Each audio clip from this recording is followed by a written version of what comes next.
तुकाराम, मालती, तुम्हारे राहुल को खोने का दर्द हमारे पूरे तौलारी समाज को है। तुम्हारा छोटा भाई प्रवीण तो तुम्हारे साथ है ही, हम सब भी हैं। तुम्हें इंसाफ मिलने तक हम चुप नहीं बैठेंगे। ओम प्रकाश भाऊ, आप हमारे समाज के मुखिया हैं। आप ही पुलिस को सीधा सीधा जाके बता क्यों नहीं देते कि कौन है इस सबके पीछे? हम सब जानते हैं कि सुखीलाल नीलचंदी का किया करा है। रोनी, तुम्हें बीच में बोलने को कहा है किसी ने? समाज में नीलचंदी को हमसे कितना प्यार है हम सबको पता है, पर कोई मुंह खोलने को तैयार ही नहीं है। पर किसी को तो बोलना पड़ेगा ना। मेरे भाई जीतू को खा गए वो लोग। उधर देखिए, सुरेश भाऊ के कमलू को भी खा गए। जिसका कोई जाता है वही जानता है। एक मिनिट, बघा ओम प्रकाश भाऊ, क्या हमें पक्का मालूम है कि सुखीलाल सेठ ने मेरे बच्चे को मरवाया? कोई और भी तो हो सकता है नहीं? कोई और मतलब? साफ साफ कहो तुकाराम, डरो मत। हम काहे का डर भाऊ? मैं ये कह रहा हूं कि कातिल कोई और भी हो सकता है, हमारे बीच में से हो सकता है। तो उसका नाम लो तुकाराम दादा, बोलो। हाँ तुकाराम, नाम लो। अगर बिरादरी में किसी पर शक है तो नाम लो उसका। हम सब भगवान की कसम खाते हैं, जो बात यहाँ हुई है वो बाहर नहीं जाएगी। कसम खाओ। कसम है, कसम है। लेकिन अगर किसी का नाम नहीं लेने वाले तो अपनी बिरादरी का नाम तो ना ही लो। बेकार में वो नीलचंदी और पुलिस वालों को मौका मत दो हमारे लोगों को परेशान करने का। मुआवजा कितना मिला? क्या? सुखीलाल के आदमी पकिया ने तुम्हें पैसे दिए थे। ये सुखीलाल का आदमी पकिया, वो कल आया था यहाँ, इस तुकाराम को कुछ पैसे दे रहा था। लेकिन मैंने आपको बताया था कि वो पैसे किस लिए थे। कल सुखीलाल सेठ ने पकिया के हाथों मेरी तनख्वाह और 1 महीने का एडवांस भिजवाया। हाँ बताया था, लेकिन हम कैसे यकीन माने कि जो तुम बोल रहे हो वो सच है? हो सकता है कि मुंह बंद रखने के लिए वो पैसे दिए गए हो तुम्हें। साहब, मैं अपने बेटे राहुल के कत्ल के बारे में चुप बैठूंगा? लेकिन हमारे सामने तो तुम चुप बैठे हो। हमारी नाक के नीचे एक आदमी का तुम्हारी बीवी के साथ 1 साल से अफेयर चल रहा था। ये बात तुमने हमें बतानी जरूरी नहीं समझी? तुम्हारे बेटे के कत्ल के अगले दिन तुम्हारे समाज की बैठक में खुद सुखीलाल का नाम उठा, खुद तुम्हारे समाज ने मुआवजे और तहकीकात की मांग की, और तुमने एक शब्द भी नहीं बोला। क्यों? साहब, मेरा दिमाग सुन था और इन दोनों बातों का मेरे बेटे के कत्ल से कोई ताल्लुक नहीं है। ताल्लुक है, वो ताल्लुक तुम हो। क्या कह रहे हो आप साहब? तुम अपनी बीवी मालती से नफरत करने लगे थे, इतनी नफरत कि उससे ताल्लुक रखने वाली हर चीज से तुम्हें नफरत हो गई। और राहुल, वो तो उसी की कोख से पैदा हुआ था। नहीं नहीं साहब, ये आप बोल भी कैसे सकते हो? ये हम नहीं बोल रहे, तुम्हारी खामोशी बोल रही है। और तुकाराम, खामोशी का मतलब हम लोग झूठ समझते हैं। कातिल राहुल की जान पहचान वाला था। उसने राहुल को खेत में बुलाया और वो गया। और राहुल को खेत में बुलाने वाला और कोई नहीं। साहब, साहब मैं कैसे मारूंगा मेरे राहुल को? साहब, साहब मैंने आपको बताया था ना, राहुल से कितना प्यार है मुझे।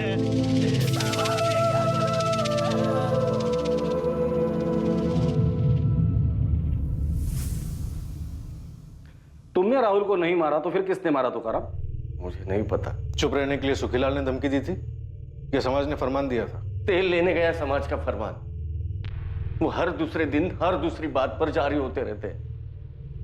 ये मत करो, वो मत करो, इसे न मिलो, उसे मिलो। फरमान तो मुझे जीतू कमलू के वक्त भी मिला था। जीतू कमलू के वक्त?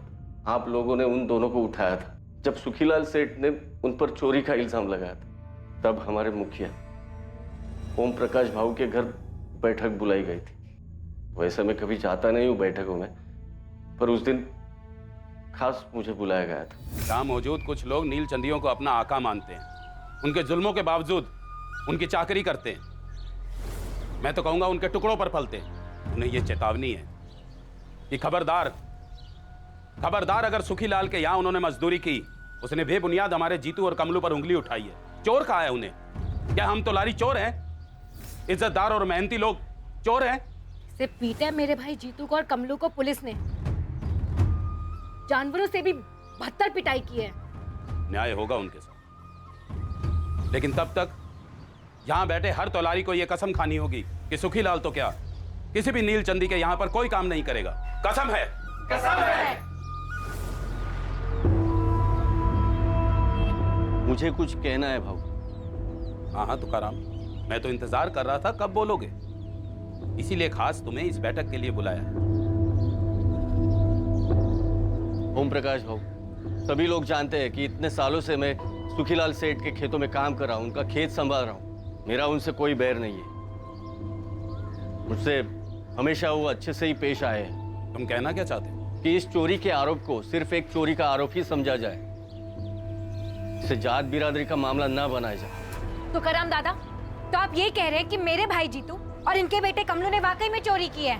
मतलब कि आपने भी उन सुखीलाल नीलचंदी के साथ हाथ मिला लिया ना अपनी बिरादरी के लड़कों के खिलाफ? नहीं नहीं, मैं कतई ऐसा नहीं बोल रहा हूँ। मैं सिर्फ इतना ही बोल रहा हूँ कि पुलिस वालों को उनका काम करने दो। अगर आपके भाई प्रवीण का पुलिस भट्टा बनाती या फिर आपकी पत्नी मालती लड़के राहुल के साथ नीलचंदी कुछ कर देते तो फिर कैसा लगता आपको? मुझे ऐसी बहस में पड़ना ही नहीं है रोहिणी और ओम प्रकाश भाऊ। यह आपका फरमान कि मैं सुखीलाल सेठ के खेतों में काम ना करूं, मैं इसे नहीं मानता। और मेरे जैसे जो मेहनत की रोटी कमा रहे हैं, दुश्मनी को मिटाने की कोशिश कर रहे हैं, वो भी इस फरमान को नामंजूर करें। अरे क्या नामंजूर करे? ओम प्रकाश जी नाइंसाफी है, ओम प्रकाश जी नाइंसाफी है। शांत। तुमने जो कहना था कह लिया तुकाराम। अब मेरी बात सुनो, जो समाज की मदद को नहीं आता उसके बुरे वक्त में उसके साथ कोई खड़ा नहीं होता। कल को तुम्हारे किसी अपने के साथ नीलचंदियों ने अगर कुछ किया तो दलील लेके हमारे पास मत आना। ओम प्रकाश भाऊ, समाज के सभी भाई बहनों, अभी आप सभी गुस्से में हो, तेवर चढ़े हुए हैं, इसलिए सिर्फ मैं यही कहूंगा कि दुश्मनी दो धारी तलवार है। दुश्मन का गला भले काट लो, दूसरी तरफ से खुद का ही गला कटता है।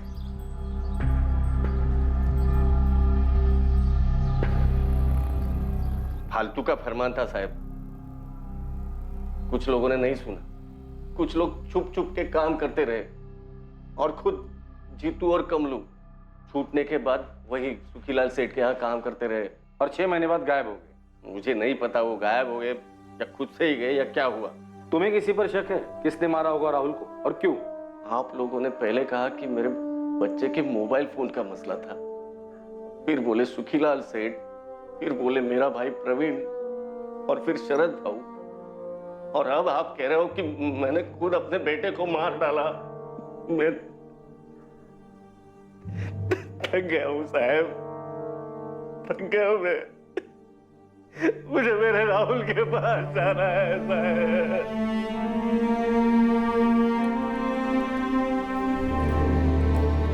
जीतू और कमलू का गायब होना और राहुल मर्डर केस, दरअसल ये दोनों केसेस ओम प्रकाश, तुकाराम और सुखीलाल से जुड़े हुए हैं। शास्त्री, तुम सुखीलाल के घर जाकर उससे बात कर, और राधिका तुम ओम प्रकाश के घर जाके, लेकिन संभल कर। ध्यान रहे कि ये दोनों अपने अपने समाज की अगुवाई करते हैं।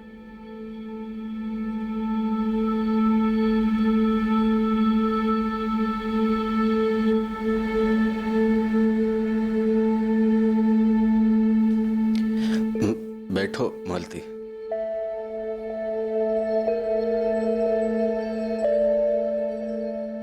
पता है मालती, आज पुलिस थाने में उन्होंने क्या कहा? क्या? बोले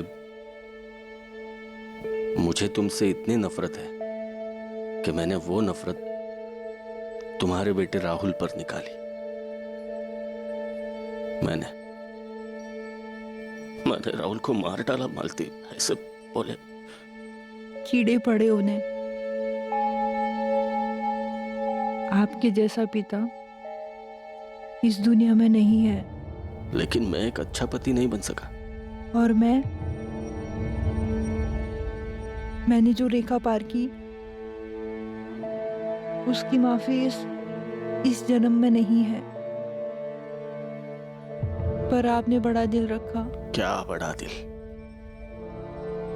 मैंने लालच की रेखा पार की थी। मुझे भी इस जन्म में कोई माफी नहीं है, लेकिन बेटा हम दोनों ने खोया है। उम्मीद करते हैं जहां भी होगा हमें माफ कर देगा।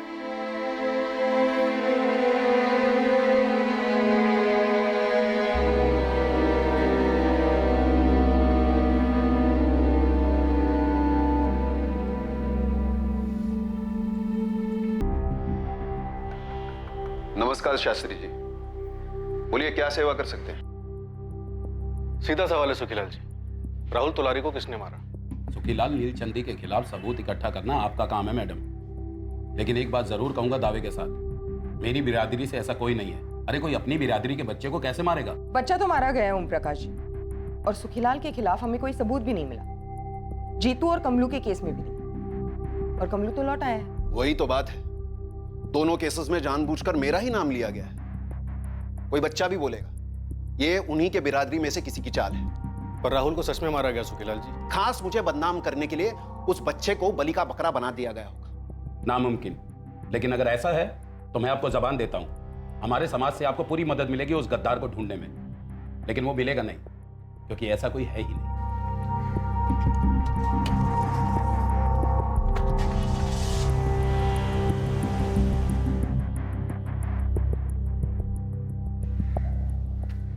पापा क्या बोल रहा था पुलिस वाला?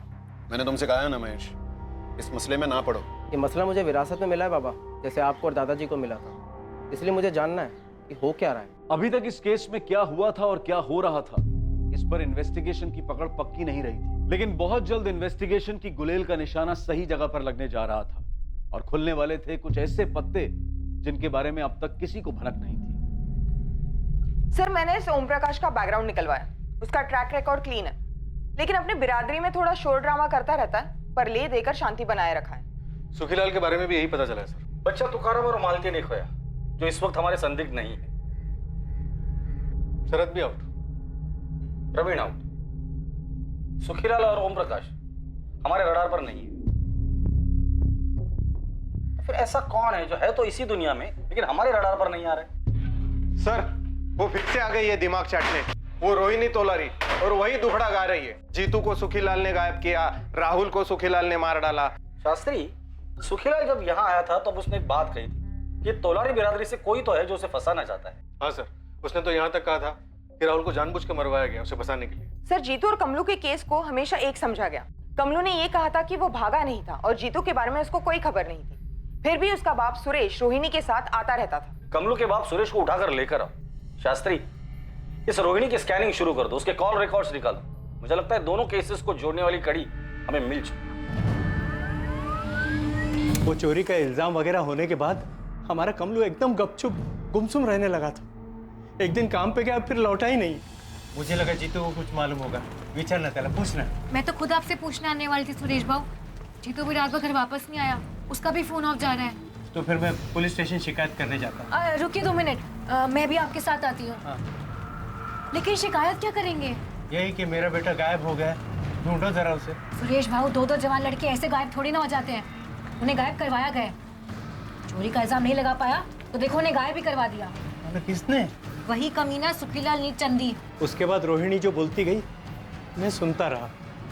दरअसल आप लोगों से बात करने के बाद कमलू जब घर लौटा तो रोहिणी भी पीछे पीछे घर आई थी। क्या बोली तब? कैसे आ रहे तेरे सवाल? यही कि जीतू और मैंने चोरी का माल कहाँ बेचा, जीतू कहाँ है, वगैरह वगैरह। लेकिन मैंने बोल दिया जीतू के गायब होने से मेरा कोई वास्ता नहीं, मुझे कुछ मालूम नहीं। अरे लेकिन तुझे ये तो मालूम है ना कि सुखीलाल तुम दोनों की जान के पीछे पड़ा है। देख, तुझे पुलिस को बोलना होगा कि तुझे पक्का लगता है कि सुखीलाल ने जीतू के साथ कुछ कर दिया है। मुझे तो माफी करो इस बिरादरी की लड़ाई में रोहिणी, तो पुलिस को ऐसा कुछ नहीं बोलूंगा जो मुझे मालूम नहीं या जो हुआ ही नहीं। जीतू गायब है और तू कह रहा है कुछ नहीं हुआ है। सुरेश भाऊ, आप कुछ नहीं कहेंगे? कमलू सही तो कह रहा है ना, काय चुकी से बोल रहा तो। सुरेश भाऊ, याद रखो ओम प्रकाश भाऊ ने क्या कहा था, जो बिरादरी की नहीं सोचता उसको कोई नहीं पूछता। उसके बाद मुझसे या कमलू की माँ से बात तक नहीं करती। मुझे हमेशा डर लगा रहता है कहीं ओम प्रकाश भाऊ से वो शिकायत न कर दे या कुछ कर न दे। अब चिंता ना करें, वो कुछ नहीं करेगी। पहचान है तुम्हारी? हाँ हाँ जी। रात को 2, कभी कभी 3 बजे वाली पहचान? साहब, रोहिणी 1.5 साल पहले मेरे मेडिकल स्टोर पर असिस्टेंट की जॉब पर लगी थी। 6 महीने हमारा अफेयर चला था और मेरी बीवी की तबीयत नाजुक रहती है तो। तुझसे सफाई नहीं मांग रहे, सवाल पूछ रहे उसका जवाब दे। जीतू को जानता है? हाँ साहब, रोहिणी का भाई 1-2 बार शॉप पर आया था वो। अभी कहाँ है जीतू? मेरे को कैसे मालूम होगा साहब? रोहिणी ने 1 साल पहले जॉब छोड़ दिया था और मैं भी नहीं चाहता था कि वो वहाँ पे रहे, क्योंकि हमारा रिश्ता 1 साल पहले टूट चुका था। क्यों टूटा रिश्ता? तेरी बीवी की तबीयत ठीक हो गई थी क्या? नहीं साहब, वो मेरे को धोखा दे रही थी। सेम टाइम पर उसका दूसरे के साथ भी अफेयर था। दूसरे का नाम बोल। इंस्पेक्टर कुछ तो बोलिए।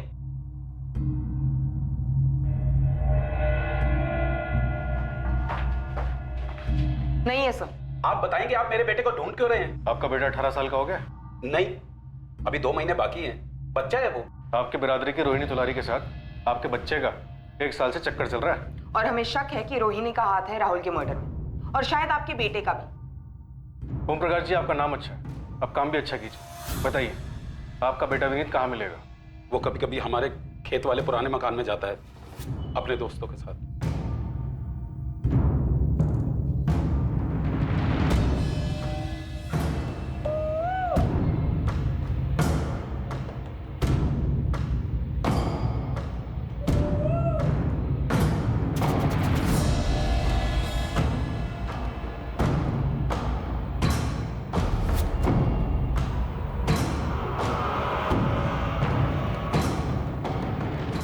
याला म्हणतात मजा।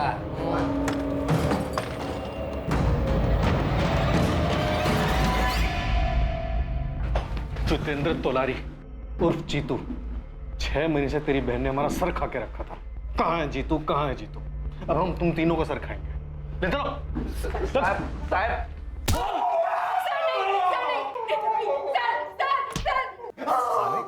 जो हुआ है वो सब सच बता रहा। कुछ भी छुपाया ना तो मुंह में एक भी दांत नहीं रखूंगा, तेरी सारी हड्डियां तोड़ दूंगा। बोल। तू भी समझी? पता दे साहब। अबे कब तक वही वही थके हुए गेम खेलता रहेगा? अब क्या करो विनीत दादा, जो है वही खेल रहा हूँ। सुन, आज शाम को 6 बजे नीलचंदी के खेत के अंदर मिल। एक आदमी है जो तुझे नए नए गेम डाल कर देगा, वो भी फोकट में। फुकट में? हाँ, लेकिन तू किसी को बोलना मत कि वो और मैं तुझे मिल रहे करके। अगर तू किसी को भी बोलेगा तो पूरा सारस गांव पीछे पड़ जाएगा कि हमें भी दो, हमें भी दो। खा देवाची शपथ की किसी को नहीं बोलेगा। ठीक है, फिर शाम को 6 बजे। ये जीतू का गेम डाल के देने वाले? आईपीसी की धारा 302 के तहत हत्या का चार्ज लगाया गया है। हालांकि जुर्म के वक्त विनीत तोलारी नाबालिग था, पर कोर्ट ने जुर्म की जघन्यता, उसकी हीनियसनेस को नजर में रखते हुए जुवेनाइल जस्टिस एक्ट के सेक्शन 15 के तहत विनीत पर भी धारा 302 लागू की है। तुकाराम और मालती अपने बेटे के कत्ल की वजह जानकर हक्का बक्का रह गए। ओम प्रकाश को भनक तक नहीं थी कि राहुल के कातिलों में एक उसी का नाबालिग बेटा विनीत था। सुखीलाल इस बात को हजम नहीं कर पा रहा है कि उससे बदला लेने के लिए रोहिणी ने एक मासूम बच्चे को मार दिया। दूसरी तरफ उसके घर हुई चोरी का केस अब तक हल नहीं हो पाया है। इन्वेस्टिगेशन जारी है। रोहिणी तोलारी ने गुलेल के एक पत्थर से 2 निशाने लगाने की कोशिश की। एक निशाना था दुश्मन बिरादरी के सुखीलाल से बदला लेना, दूसरा मकसद था अपनी ही बिरादरी के तुकाराम को गहरा घाव देना, क्योंकि उसने अपनी बिरादरी के फरमान का अनादर किया था। सुखीलाल का जीतू और कमलू पर चोरी का आरोप लगाना शायद जल्दबाजी में लिया गया फैसला था, लेकिन जीतू को न्याय दिलाने के लिए उसकी बहन रोहिणी ने ऐसा घोर अन्याय का रास्ता चुना जो समझदारी की सारी परिभाषाओं का अनादर करता है। दुनिया में भड़काने वालों की कमी नहीं है, लेकिन किस हद तक भड़कना है, किस हद तक अपनी ईमानदारी और अपनी सच्चाई के साथ समझौता करना है, यह हर इंसान को सोच समझ कर तय करना है। अपने जमीर और अपने विवेक पर होने वाले वार से सतर्क रहना। अब मैं अनूप सोनी आपसे विदा लेता हूं, फिर मुलाकात होगी एक और नए केस के साथ। और याद रखें, क्राइम और आपके बीच में सिर्फ इतना फर्क है कि आप कितने सतर्क हैं। सतर्क रहें, सुरक्षित रहें।